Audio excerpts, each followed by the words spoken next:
Обвинителството ги затворило предистражните дејствија за бегството на поранешниот премиер Никола Груевски на крајот на 2024 година без да открие виновници кои му помогнале да ја напушти Македонија во ноември 2018 непосредно пред да замине во затвор откако беше осуден во случајот Тенк за набавката на владиниот Мерцедес.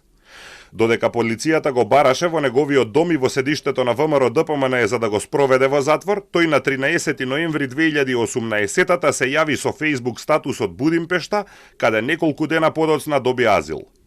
Обвинителството веднаш отвори предмет во кој истражуваше можни помагачи на бегството, но не утврдиле постоење на организирана структура од домашни службени лица кои би биле дел од злосторничко здружение и кои му помогнале во организацијата и реализацијата на бегството. Обвинителството точно ја утврдило рутата на Груевски надвор од Македонија, со кои возила, во кое време и со кои луѓе патувал, но не и во Македонија. Мора јасно да се каже дека и покрај брзата реакција на обвинителството и органите на прогонот, дел од доказите беа неповратно уништени или никогаш не постоеле. Имено, на дел од граничните премини немало видеонадзор или истиот не функционирал, додека хард дискот од зградата во која живеел Груевски бил форматиран и немало можност за враќање на записите. Груевски преку Албанија, Црнагора и Србија стигна во Унгарија. Остана нејасно како стигнал во Албанија и кој му помогнал. Додека новинарски екипи чекаа спроведување на Груевски пред затворот Шутка на 10 ноември 2018 година, сабота, тој влегол во унгарската амбасада во Тирана и побарал азил.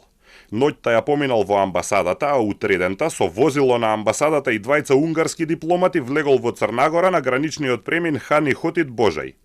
Го презеле унгарски дипломати од Црнагора со нивно дипломатско возило и во Србија влегле преку граничниот премин до Браково на 11 ноември вечерта. Таму го презеле други унгарски дипломати. Во Унгарија влегол преку граничниот премин Хоргош на 12 ноември.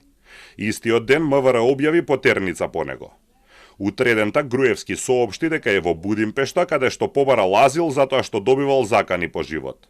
Низ регионот патувал со лична карта, а граничарите го пропуштале затоа што по него немаше распишано меѓународна потерница.